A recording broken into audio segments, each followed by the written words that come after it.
Vision, and thank you, Jim Guerin, for that beautiful tribute.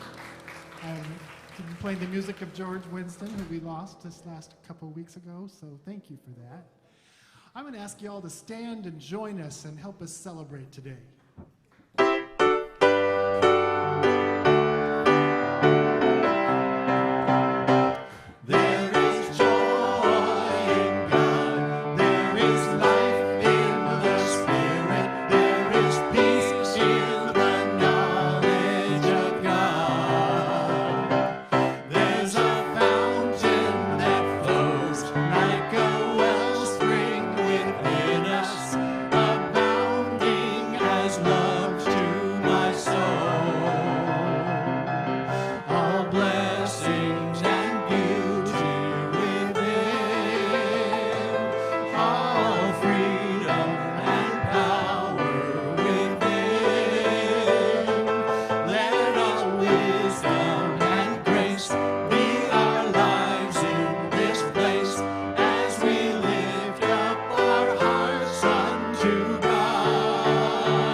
Good morning, Vision. Good morning. Hi, my name is Marcus. I am a practitioner here at Division Centers for Spiritual Living. I am also a mini ministerial student. Ministerial student on my way towards getting my license. Reverend Patty is off today, so we know a full measure of rest for her today as she celebrates Father's Day in her own way. But thank you all for being here. I'm excited to see you all this morning. Before I go on any further, let's go ahead and pray. Knowing that there is one power and one presence, and that it shows up effortlessly and joyfully everywhere that we are, I know that it is right here in this room, right here in this world, always comfortable and happy with itself. And so I know that it is comfortable and happy in us as we experience this Father's Day together, being in a moment of rest, as we celebrate the love and the joy that expresses in and as each one of us. So I do just turn this time over to the one that accomplishes everything in perfect timing. Letting it be, I just let it rest, and so it is. All right, I want to welcome everyone here again. Welcome everyone online. Thank you for joining us.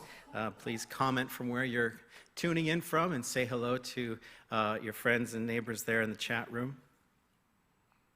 Let's see, what have we got here? We are Vision. We transform lives through practical spirituality. So hopefully I'll give you some practical tools to take home with you today.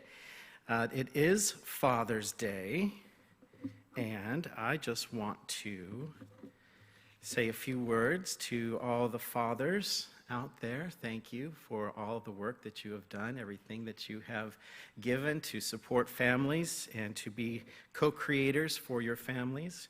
To all the fathers-to-be who are anticipating that new life and the radical change that's coming your way, we give you love. to all the stepfathers and to all the adoptive fathers who have stepped in to take care and to share what it is to raise kids and to be a fathering presence to them. We thank you. We love you. And fathers who were to be and yet lost that experience for some reason, and there's a hole in your life, we are here to embrace you and love you in that experience of wonder of what it would be like. And for all those fathers who are on their way toward reconciliation, we are with you on that path, and we love you into wholeness. For all the grandfathers, aunts and uncles, brothers, sisters, cousins, neighbors, all of those people who have been fathering presences to us and to others, we thank you. For all those mentors and coaches who have also done the same. For the fathers and families of choice, we are grateful for your presence. For those for whom the term father in its many forms is painful, we support you on your journey towards reconciliation and love. And for the divine masculine everywhere manifesting in a variety of forms, we are grateful. All right. Also, this week, Juneteenth is coming up, so I would like to invite Hummingbird up to give a little talk about Juneteenth. And we also have an insert in your bulletin with some history on Juneteenth. Good morning. Happy Father's Day. Happy pre-Juneteenth Day. Okay, so Juneteenth, just in case you didn't know, is a federal holiday celebrated on June 19th to commemorate the emancipation of enslaved Black people in the United States. The holiday was first celebrated in Texas, where on that date in 1865, in the aftermath of the Civil War, enslaved Black people declared free under the terms of 1862 emancipation. Freedom finally came on June 19, 1865, when some 2,000 Union troops arrived in Galveston, Texas. The Army, led by Major General Gordon, announced that more than 250,000 enslaved Black people in the state were free by the executive decree. Woo-hoo! This day came to be known as Juneteenth by the newly freed people in Texas. Juneteenth became a federal holiday in 1996, which was sponsored by former Congresswoman Barbara Rose Collins, the first elected Black Congresswoman from Michigan. The color red, or the red-colored foods, are served to remember the bloodshed by enslaved ancestors due to the transatlantic slave trade. The practice of eating red foods, red cake, barbecue, punch, and fruit, may owe its existence to an enslaved Yoruba and Congo people brought to Texas in the 19th century. For both these cultures, the color red is the embodiment of spirituality and transformation. Thank you.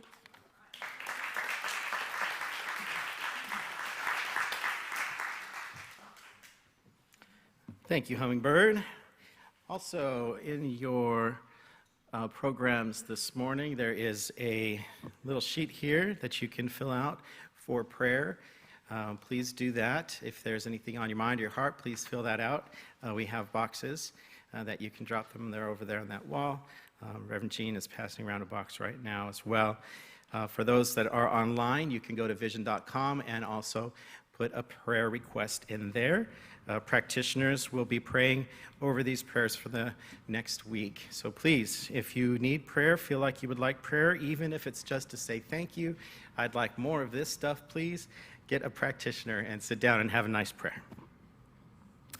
We have welcome packets. Welcome packets can be found over on that table there by the front door. It contains information about Centers for Spiritual Living and Vision. So if you would like to know more, or if there's somebody in your life that you think would benefit from coming here and might like what we do here at Vision, please take a packet with you and give it to them. Or if you're just curious as to what's inside this and you've never looked, go get one and take a look. And on the front, there is a welcome greeting, which we have up there on the screen. So let's all say that together. Whoever you are and wherever you are welcome here. You are safe and you are loved. All right, so let's share a little bit of that love with each other and say hi.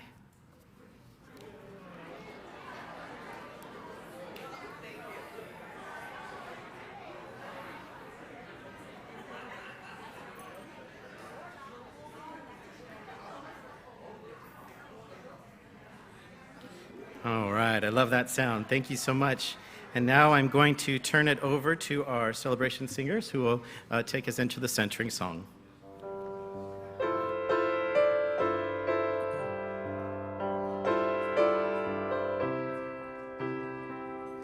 I am so blessed. I am so blessed. I am so grateful for all that I have.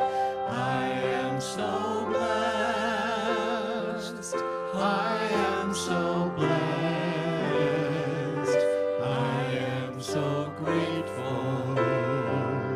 I am so blessed. I am so blessed. I am so blessed. I am so grateful for all that I have. I am so blessed. I am so blessed. I am so grateful. I am so blessed. I am so blessed. I am so blessed. I am so blessed. So grateful for all that I have. I am so blessed. I am so blessed. So blessed. I am so grateful. I am so blessed.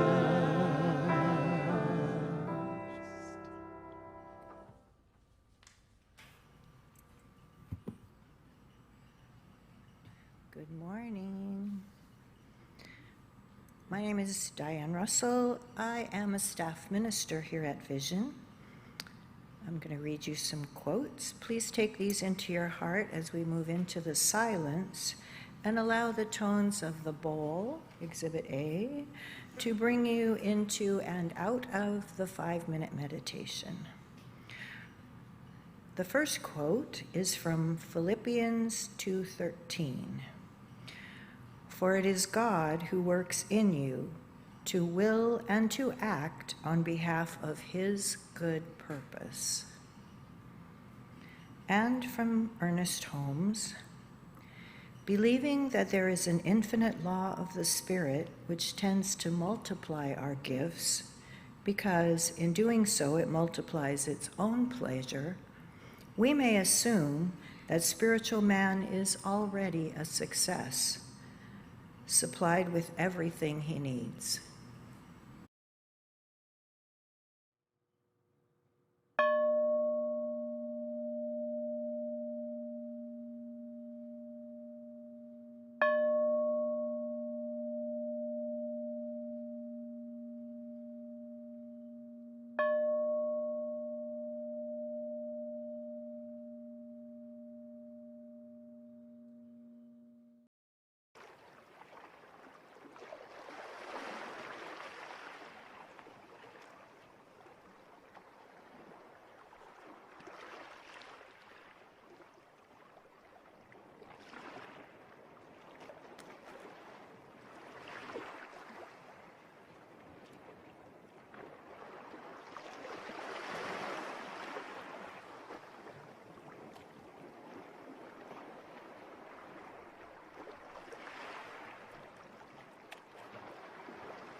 Join me now as we recognize that there is one power, one source of all good, one infinite intelligence, one creator, the creator of all life.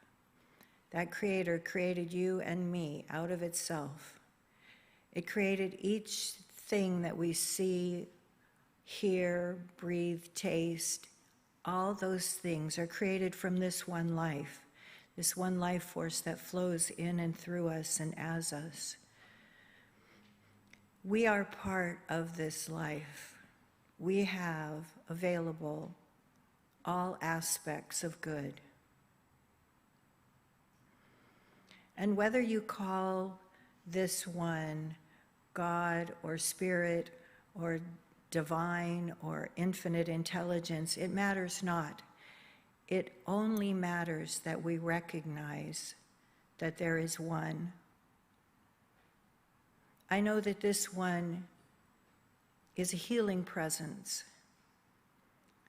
It created each one of us in its own likeness, which is the likeness of perfection. It is the likeness of that perfect pattern of health, the perfect pattern of abundance in our life, perfect pattern of harmony in our families, friendships, in our circle of influence.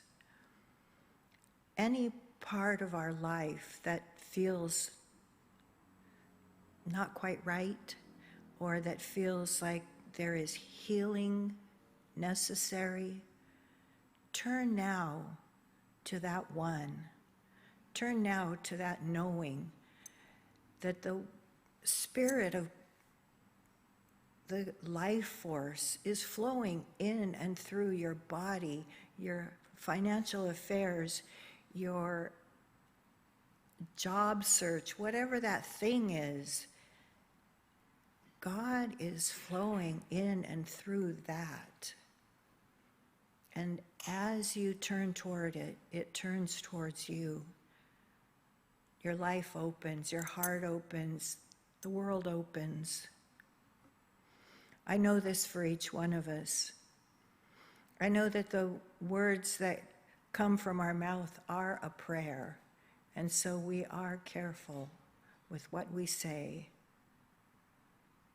We are careful with the affirmations that we make, the love that we spread.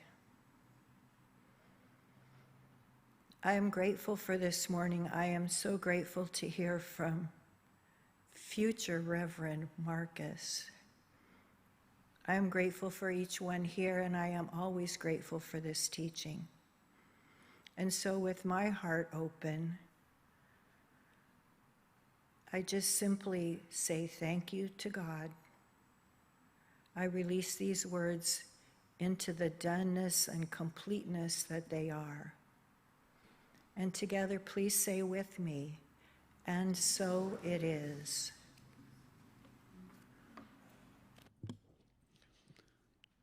It is hardly my place to welcome someone who is such an integral part of this center, but still I have to. So please welcome guest artist Joe Rathburn.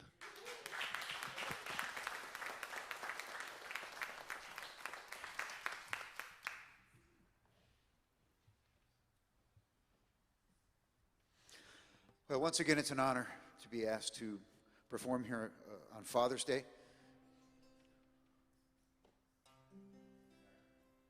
And you've heard this song before, but I hope it bears repeating.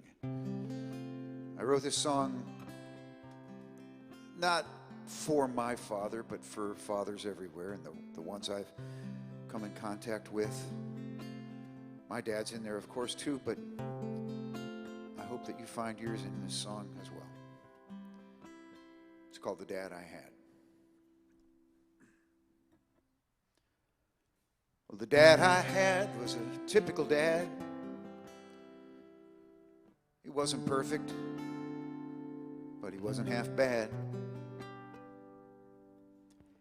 He's half of why I'm here, and for that I'm glad. I'm lucky to have had the dad I had.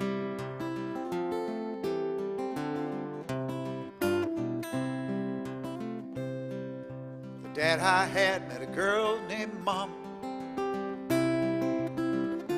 Took her to the senior prom. Stole her from a future dad named Tom. Dad I had met a girl named Mom.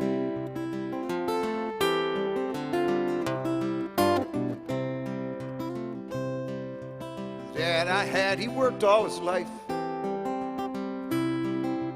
have nice things for the kids and wife. He could build a house with a putty knife. The dad I had, he worked all of his life.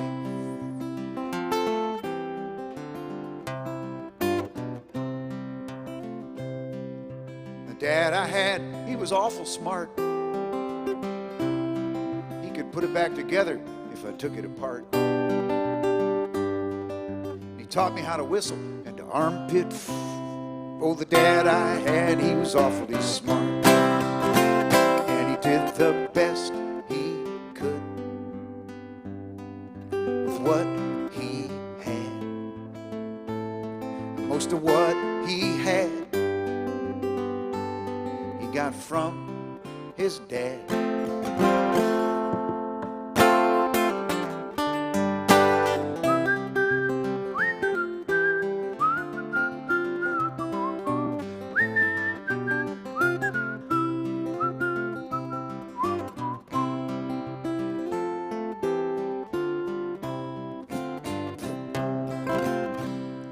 Now the dad I had, he was brave and strong. He could whoop 100 other dads all day long. But he never would have done it. See, it would have been wrong. The dad I had, he was brave and strong.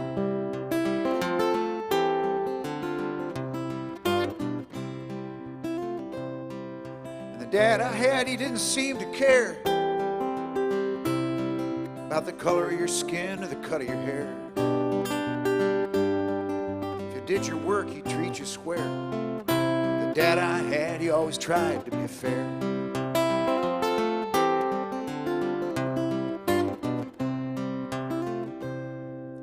The dad I had believed in God. Did his praying every Sunday with a fishing rod. So when he met St. Pete, hope he got the nod. The dad I had believed in God, and he did the best he could with what he had. And most of what he had, he got from his dad.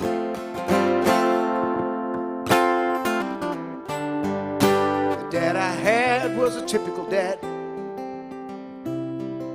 He wasn't perfect, but he wasn't half bad. He's half of why I'm here, and for that I'm glad.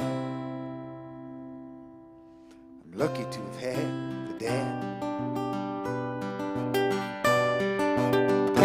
the dad I had.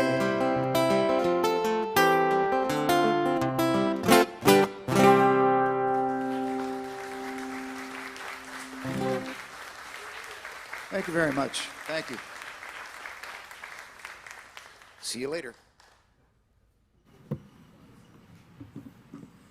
Thanks, Joe.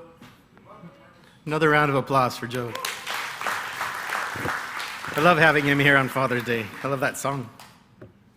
All right, so here we are in June, and we are embracing self-care. Yes, it's important to embrace self-care, and I'm glad that it's our topic. Let me set my timer here so I don't go into your lunchtime. All right. So again, this week, this month, the Centers for Spiritual Living global theme is embracing self-care. 2 weeks ago, our delightful Reverend Patty reminded us of the exercise that we can do to remind ourselves about how wonderful we are. So please, if you would with me, one arm over the other. Wonderful, wonderful, wonderful me. Again, wonderful, wonderful, wonderful me. One more time. Wonderful, wonderful, wonderful me. Fantastic. Doesn't that feel good? Feels good to me. All right. And last week, Reverend talked about honoring the Sabbath. And this specifically is your Sabbath, not Sabbath with a big capital S or Sabbath determined by somebody else, but your Sabbath, the day of rest for you, for rest and relaxation and enjoyment, not bound up by rules and regulations, but free to be who you are for an hour, for half a day, for a whole day would be wonderful. And gazing on what we have co-created with Spirit and taking delight in our lives. It's a good thing. This week, we're going to talk about pleasure. We're going to take a look at what blocks it. We're going to take a look at the optimal state for enjoying it. And a reminder that self-care is pleasure. So first, pleasure. There's nothing wrong with pleasure. There's nothing wrong with pleasurable things. And like my sister just said, yeah. There's a lot of people out there that know that instinctively, and I love those people because I am not one of those people that came to knowing that pleasure is an okay thing. For me, there was some work that I had to do to say, oh, you know what, that felt good, and there's nothing wrong with it, and I'm okay. All right? In this part of the universe, Spirit has decided to manifest in us, in these bodies that receive pleasure, know how to find pleasure, know how to give pleasure, and that's a good thing. It comes in a variety of forms: food, sex, drink, the arts, travel, companionship. The list goes on and on and on and on. I think the important thing when we're thinking about pleasure, and specifically as I'm talking about pleasure this morning, is that first rule of do no harm, right? Pleasure, do no harm to yourself. Pleasure, do no harm to others. If we start from there, I think we can start the exploration in a way that's safe and happy and free. Do no harm. We're not harming each other. When it's God's good pleasure loving through us, creating through us, taking delight in us, as us, there is no harm. That's the flow of Spirit doing what it does, enjoying itself, delighting in us. This kind of pleasure is refreshing and reinvigorating. And it takes over in a way that aids us in forgetting for just a moment that there's other stuff going on in the world, right? It's that pleasurable state that takes us into that flow state where we're free and time disappears. And we get to just enjoy enjoyment. Indeed, pleasure and pleasurable things are neither good nor bad, but as Shakespeare says, it's our thinking that makes it so, right? For example, cigarettes. For many years, I found pleasure in cigarettes. I delighted in them.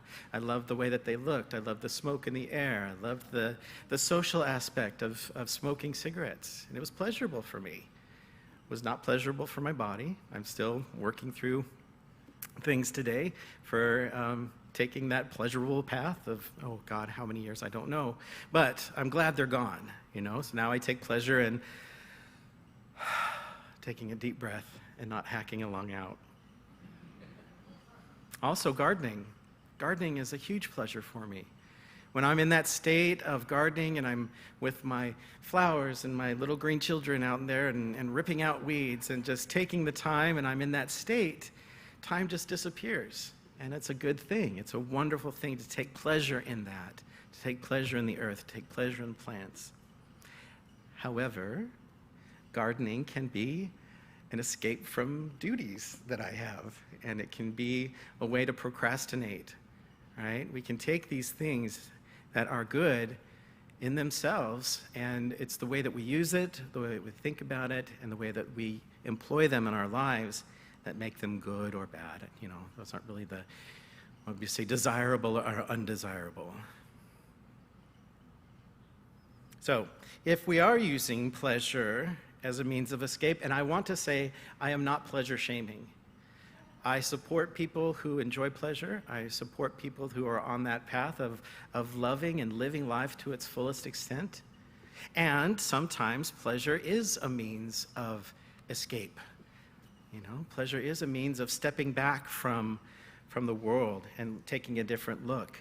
But if the drive to experience only pleasure is taking the place of reality and dealing with reality, it may be time to step back, to reassess, and see what's going on. I had the extreme pleasure of speaking for the first time away from Vision up in Riverside last Sunday. That community is discussing the 15 commitments of conscious leadership. That's a mouthful. The 15 commitments of conscious leadership. And I had the pleasure of speaking about one of the topics is drifting and shifting. So when we're in alignment, when we're in harmony, we're chugging along, things are going great, you know, that's good. That's in the flow. Then something happens, we're cut off in traffic, a loved one says something that didn't hit right, plans go awry, it can set us off drifting, right? We're drifting, and sometimes when we're in that drifting state, we might take on pleasurable things that are not supporting us getting back to alignment. They're a folly, or they are a way of keeping ourselves numb from reality. But God's good pleasure is here right now in this moment. In this very moment, right here, this morning. Tick tock, second by second it goes by, and each second is full of God. All of the power, all of the presence, all of the love that there is present right here, right now, in this very moment. And that one source is expressed in a multitude of ways. Your reception to pleasure is not necessarily my reception to pleasure. We may share common interests, but what is pleasurable for you, for what you find to be pleasurable, for what I find to be pleasurable in that wholesome and good way, is my business, and yours is yours. And we can share and support each other in that journey towards feeling that pleasure, right? As Reverend Patty discussed last week, it's up to us to discover a day during the week or a moment when we can step back and feel that relaxation, feel that rest, feel that pleasure of being in the presence. Another way we can do that is spiritual practice. Developing a habitual spiritual practice such as meditation, walking meditation, cooking, gardening, whatever that is, supports a mental state of being in pleasure. Am I sounding like a broken record yet? So we must be pleasant if we're going to have a pleasurable life, right? So that's why we do our spiritual practices, to elevate our consciousness, to bring us into a state of awareness, to be in that place where we can receive the pleasure that's going on all around us. And spiritual practice helps us get to that pleasant state of mind. And that follows that if we're pleasant, then we are going to receive those beneficial aspects.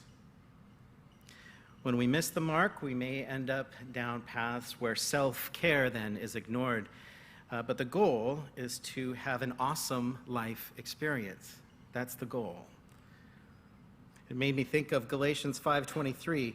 You may be familiar with the standard or the traditional translation, but the fruit of the Spirit is love, joy, peace, patience, kindness, goodness, faithfulness, gentleness, and self-control.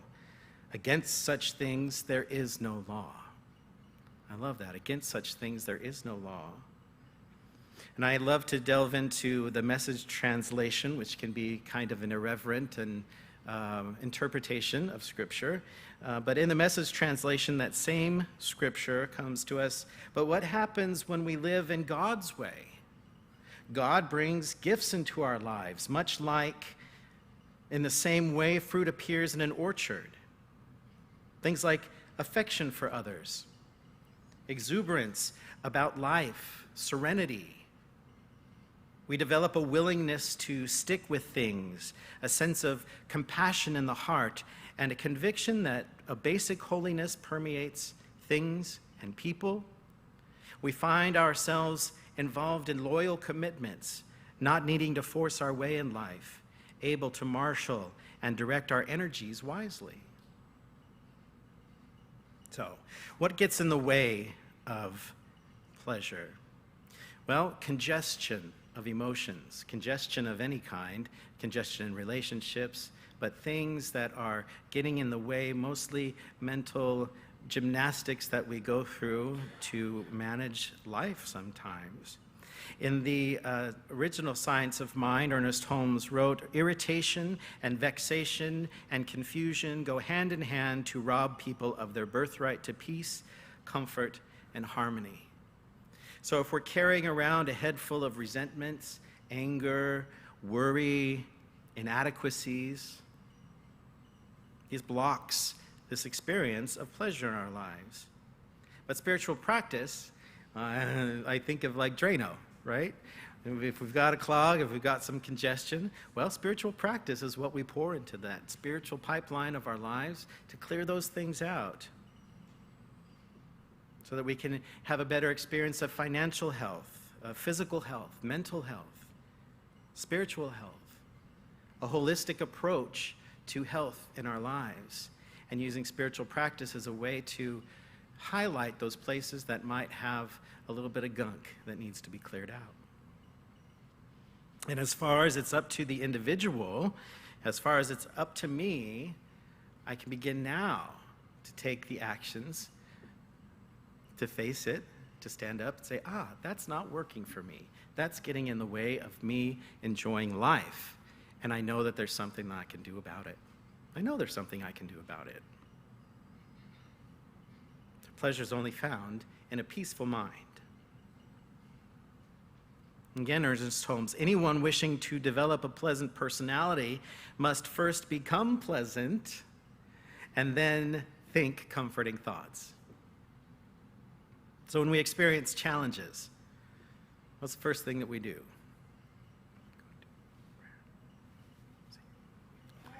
Thank you.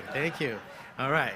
So there's many ways to do it. But one of the things that we teach here is the 5 steps of the affirmative prayer process, right?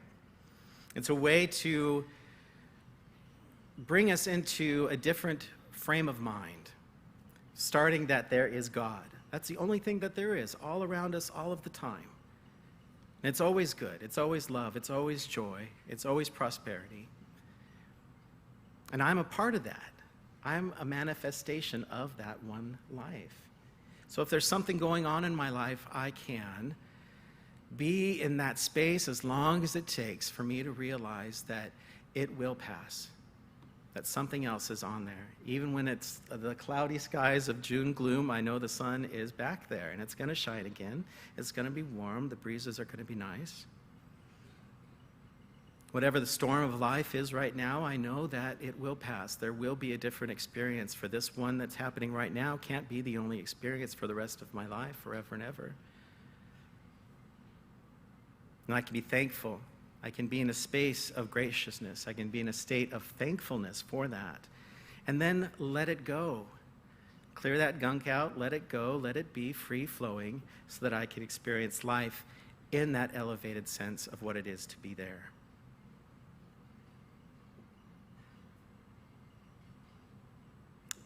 Also, we can remove ourselves from toxic relationships and toxic situations. Unsupportive relationships that no longer serve us in a healthy mindset. And if it's toxic for us, it's likely toxic for the other person. They may just not know it at the moment. But when we clear our minds of undesired thoughts and unpleasant scenarios, it's like stilling the storm in our mind. It's like creating an environment where the lake of our emotions can be placid and clear and like glass. And that place of our emotions, when it's clear and calm, is when it's the best time to dive in, right? I think of people in my life that love water, and when they get to the coast, they get out of the car and immediately they are ripping things off and running towards the coast just so that they can dive in and experience it. when we're in a state of flow, when we're in a state of peace, when we're in a state where we have come to realize the perfection of God flowing through our lives, we get that opportunity to be excited about life and to dive in and to experience it and to be surrounded by that one power and that one presence that says, yes, oh my gosh, yes, let's do it. Let's go. What do you want to experience? What do you want to feel? Because self-care is pleasure. And it should be. If it's not, try again. See what's going on, right? Self-care is pleasure. Caring for ourselves is honoring the Creator within us. Self-care without pleasure is empty. My goodness, she is striking, but there's just something not right. Oh my gosh, that guy has everything anybody could ever want, but there's just something off. I should be enjoying this moment right now. What is happening that I'm not? I always love doing this, but today it's just not right. What's going on? What can I do? Where can I go? Always available to me is, spiritual practice.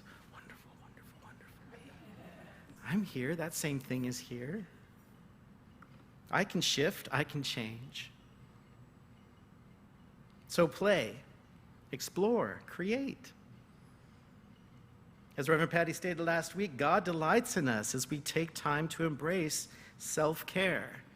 And I love when she says, let's show God a good time.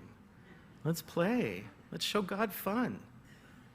The more we do that, the more we build experiences of fun. The more we do that, the more we recognize, oh, that's the good place. That's where I want to be. And when those things come around that are not supportive, that are toxic, we can say, no, that doesn't fit. That doesn't go with my alignment. That sets me off kilter. I'm going to get back to the good stuff. So explore pleasurable things that are beneficial and serve to enhance the quality of life, and create space in life to experience those things as pleasurable self-care. So diligently apply discernment in life to seek out areas of congestion that are blocking the experience of good pleasure. Seek out a practitioner if you're not sure of what this false thinking is. And they'll go, let's talk about that again. Something in there wasn't quite right. Let's see if we can clear that. Let's see if we can work together to clear that. Make spiritual practice a habit. And in those moments when you have experienced good pleasure, when you get through that and it's like, that was wonderful. There's not going to be any residual after I experience this. And say, wonderful me, look what I did. Wonderful, wonderful, wonderful me. I experienced good pleasure. I experienced it. Free yourself from the conditions and situations that do not support healthy self-care. Gently examine your thinking and direct your thoughts towards pleasantness when you find yourself wandering into the weeds. Find time, an entire day if possible, to embrace self-care. Allow yourself to feel the pleasurable results of it. And remember that self-care should be pleasurable. And when it's done right, it is. In the words of the late George Michael, be good to yourself, because nobody else has the power to make you happy. Go deeper into those experiences that support the best you, the you that exists at the center of your being, the you that is so intimately a part of you that God says, that's it, let's go. Dive into the supporting waters of spirit, the spirit that cries out yes to our experiences of pleasure as we embrace self-care. Thank you.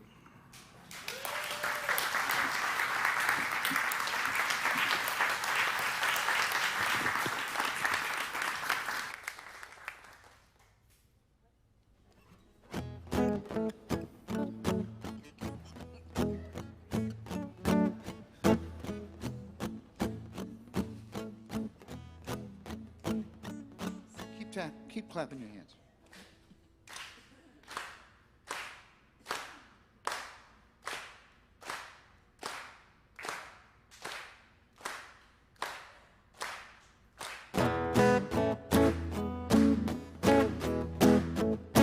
Thank you.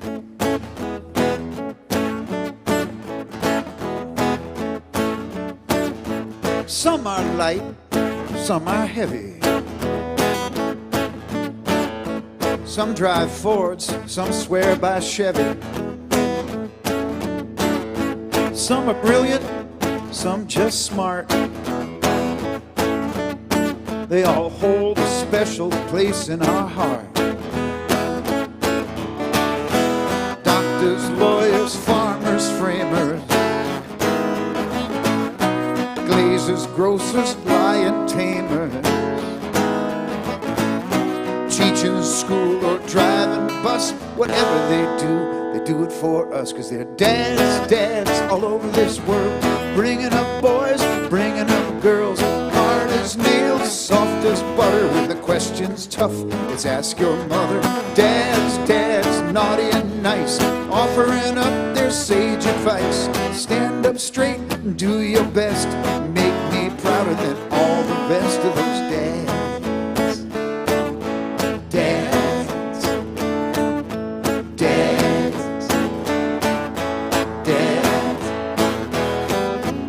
Some are cool, some are nerdy. Some stay clean, some get dirty. Some show love and some can't show it. But they do enough that somehow we know it. Helping out their sons and daughters, guiding us over troubled waters. But if they fail, if they fall, they're still supermen in our eyes, that's all. They're dads all over this world, bringing up boys, bringing up girls, hard as nails, soft as butter. When the question's tough, let's ask your mother. Dads, naughty and nice, offering up their sage advice. Stand up straight and do your best, make me prouder than all the rest. You say you and your daddy never did get along, but your dad and your mom couldn't make you by yourself. So let's just sing this song for the rest of those dads. Dads,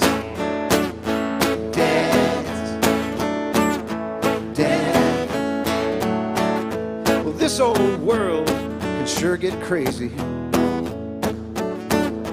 Black and white's gotten awfully hazy. What was tough can sure get tougher. More slings and arrows we must suffer. It's up to you, young men in waiting. If fatherhood you're contemplating, save the planet, beat the drum, teach peace and love upon becoming. 1, 2, 3. Dads all over this world, bringing up boys, bringing up girls, hard as nails, soft as butter. When the question's tough, it's ask your mother. Dads, naughty and nice, offering up their sage advice. Stand up straight and do your best, make me prouder than all the rest of those dads. Come on. Dads, that's right. Dads. We all had dads. That's right. Dads. Those crazy dads. Hard-working dads. Old softy. Dads. Lawn mowing dads. Gone fishing dads. Philosopher dads.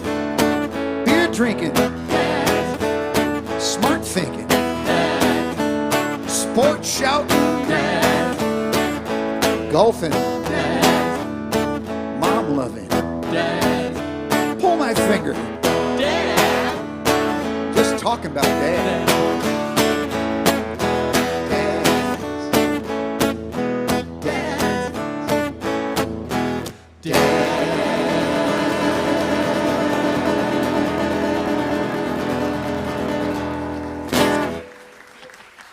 Cheer for the Celebration Singers helping me out on that. Joe. And I got to run. I got a gig I got to get to. So love you all. Happy Father's Day. Happy Juneteenth. Thanks for having me. Bye.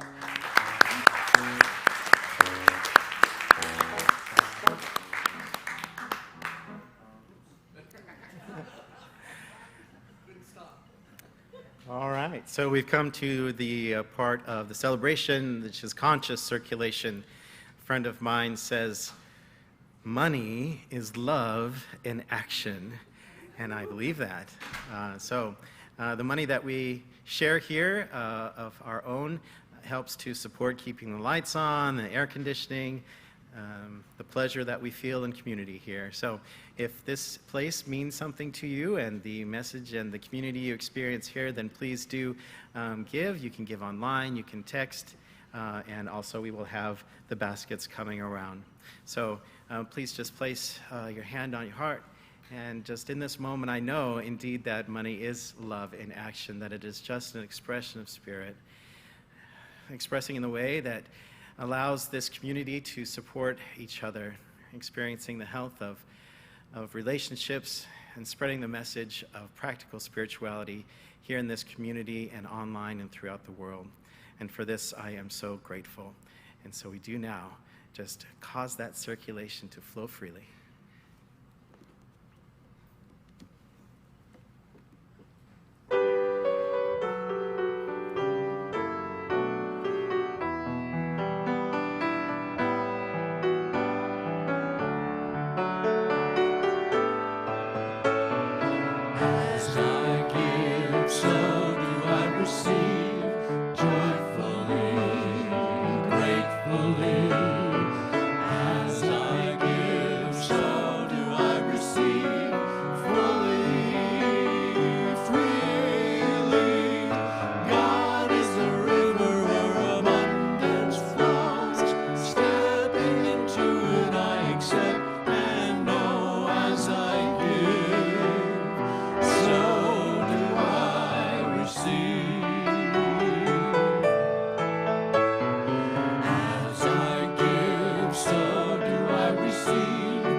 And so it is. Thank you, Celebration Singers.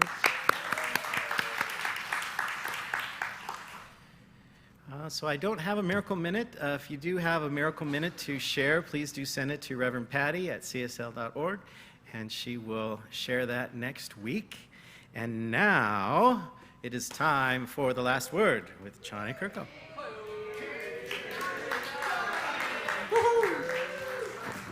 Hello, everybody. I have missed you for a couple weeks.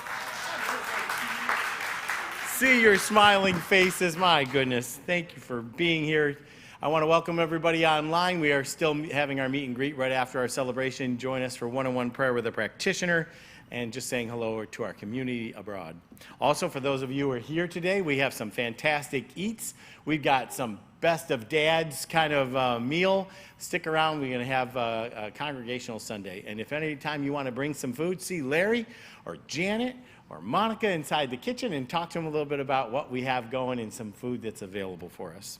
So tomorrow night, Art of Abundance with Reverend Jean Phillips. She's got a class starting up. Come on, Reverend Jean.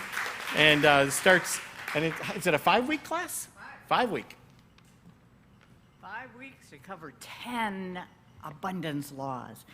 So I am leading a book study discussion group on this amazing book, The Art of Abundance. And I think of it as kind of an operating guide to living a whole life, right? I mean, so whether you're striving for a new job or a higher salary or a stronger relationship, because it's all parts of our lives, right?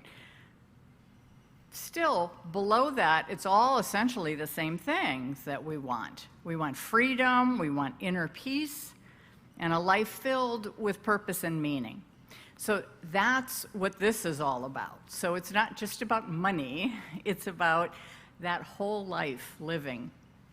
The discussion group, based on the book by Dennis Merritt Jones, helps you to open your eyes to the limitless abundance that is always all around us, just waiting, right?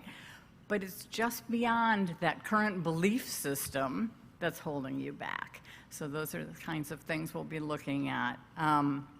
In it, let's see, there are 10 rules or practices that lay the foundation for creating wholeness in every area of our lives. And so in each of the 5 classes, what we'll do is explore those individually, kind of breaking them out into bite-sized pieces so that we can understand the principles and put them into practice. So our lives will change through this class. So it promises to be just informative and a lively discussion full of insights and exercises and techniques to help you to create a life of wholeness. So it starts tomorrow, right? We got to sign up now, kids, right? There are 2 books left in the bookstore, I just found out, so rush there. And those of you online, it is also available on Kindle. And because the class is on Zoom, everyone can join in. So just sign up on the website, and the class starts at 6:30 and goes till 8 and runs again for 5 consecutive Mondays. So I do hope you'll join me for this journey through the art of abundance. Thank you. Thank you, Reverend Jean. So this Wednesday, it's Labyrinth Day. It's the summer solstice, so we're going to be taking the chairs and putting them to the side. Thank you, TK, for that. And the labyrinth that was built by our community will be put in the middle of the room here. Come and walk the labyrinth. It's a very meditative, kind of deep kind of a thing, 5:30 to 6:30 right here in this space. We're going to be showing the movie Air a week from this Wednesday night, and it's about Michael Jordan and how Nike got together, and it's supposed to be a pretty good movie. I got some thumbs up. I got a couple thumbs up over there. So, well, then you guys have all seen it. Why am I showing this movie?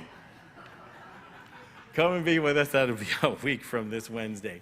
We have a class also starting up in July with Mr. James Vandenberg. James, tell us a little bit about that. There we are. All right, yeah, spiritual mind treatment. It's kind of a unique form of affirmative prayer, kind of the one little piece of the puzzle, the New Thought world that Science of Mind and Spirit and Ernest Holmes brought to our whole movement.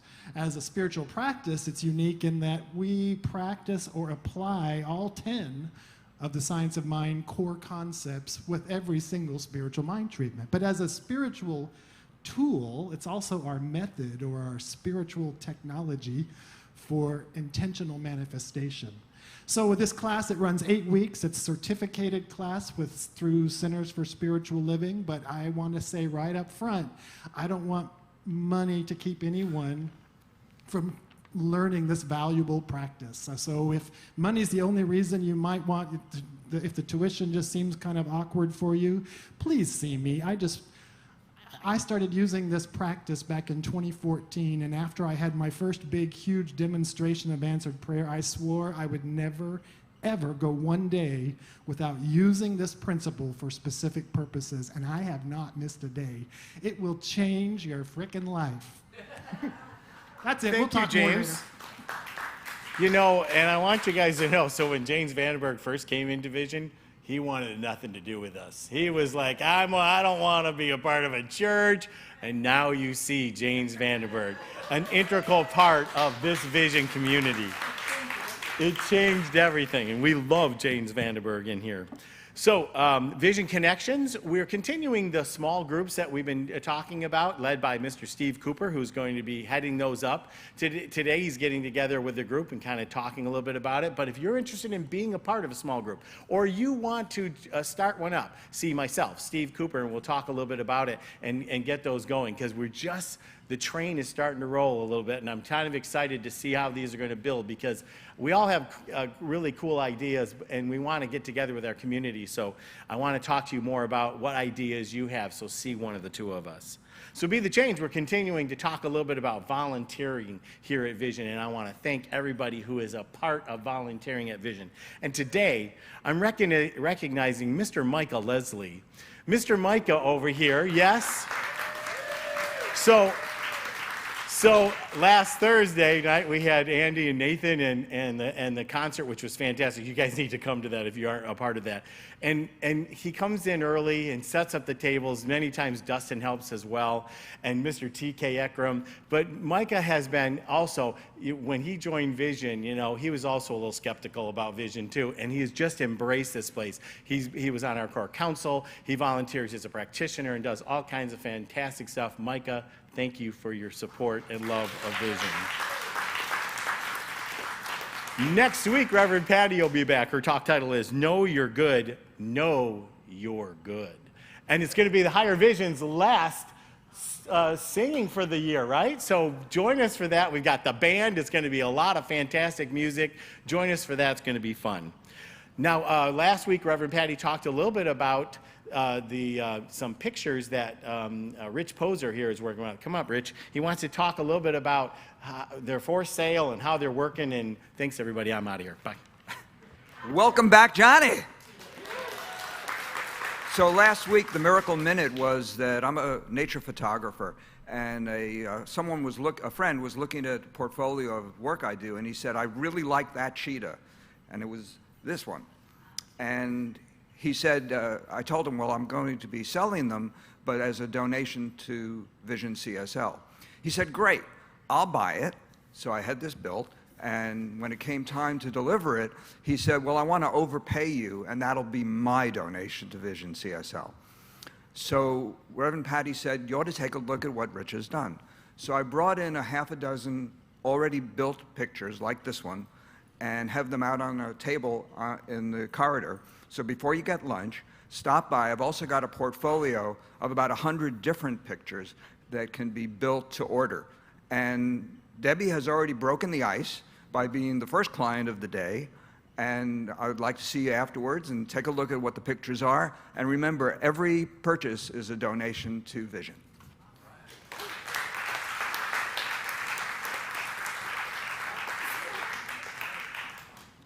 I love our community. Gesundheit. If I could have the practitioners come up to the front of the room, please.